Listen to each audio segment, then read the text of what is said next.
الرحیم۔ السلام علیکم کلاس 8۔ آج آپ کا اردو اے کا لیسن ہے، لیکچر ہے اس میں آپ نے نسو و سلیم کی گفتگو چیپٹر نمبر 5 کا خلاصہ لکھیں۔ یہ آپ کے نوٹس ہے، اس میں آپ نے یہ لکھنا ہوگا خلاصہ۔ ہینڈ رائٹنگ کا خاص خیال رکھیے گا، اور اس کو میں پڑھ دیتی ہوں خلاصہ۔ یہ جو آپ کی بک ہے شرح سرمایہ اردو، اس پہ پیج نمبر 67 پہ یہ مینشن ہے سبق کا خلاصہ، تو میں وہیں سے ریڈ کر رہی ہوں۔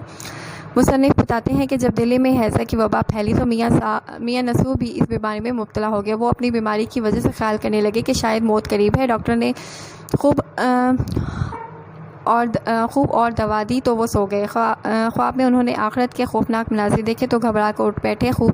خواب سے بیدار ہو کر انہیں اپنی اور اپنے خاندان کی بے مقصد زندگی پر افسوس ہوا۔ انہوں نے اپنے خاندان کی اصلاح کا ارادہ کیا۔ اس مقصد کے لیے انہوں نے اپنی بیوی فہمیدہ کو اصلاح کے لیے اپنا مددگار بنایا۔ اس سلسلے میں انہوں نے اپنے چھوٹے بیٹے سلیم کو بلوایا۔ جب اسے پیغام ملا تو وہ پریشان ہو گیا۔ اس نے اپنی ماں سے پوچھا کہ ابو جان کیوں بلا رہے ہیں؟ انہوں نے لا علمی کا اظہار کیا تو سلیم نے عرض کیا کہ اماں جان آپ میرے ساتھ چلیں۔ انہوں نے جانے سے انکار کر دیا کہ گود میں لڑکی آرام کر رہی ہے۔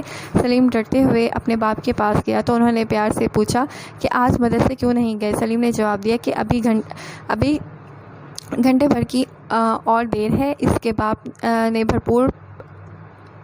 نے پھر پوچھا کہ وہ کس کے ساتھ مدرسے جاتا ہے؟ سلیم نے عرض کیا کہ ابا جان کبھی بھائی کے ساتھ چلا جاتا ہوں اور کبھی اکیلا۔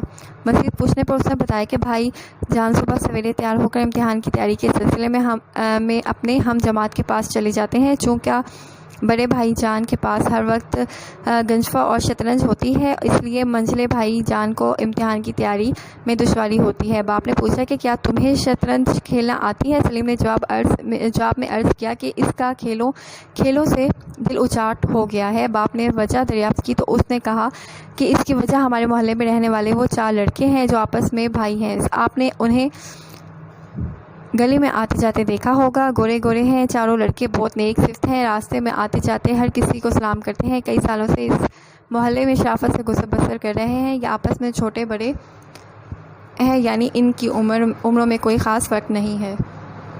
یہ آپس میں پیار و محبت اور اتفاق سے رہتے ہیں، کبھی لڑتے جھگڑتے نہیں ہیں، کسی کو گالیاں نہیں دیتے اور نہ کسی سے جھوٹ بولتے ہیں، نہ کسی سے بدتمیزی کرتے ہیں اور نہ کسی پر آواز کستے ہیں۔ یہ چاروں بھائی شرارتی اور بدتمیز لڑکوں سے دوستی نہیں رکھتے۔ مدرسے میں بھی اسی طرح محبت و مروت سے رہتے ہیں۔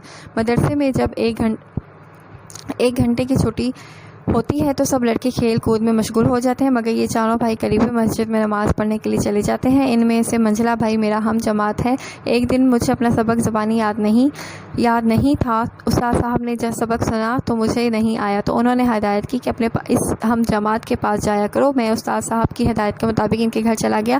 وہیں ایک بڑی بھی جائے نماز پر بیٹھی کچھ پڑھ رہی تھی۔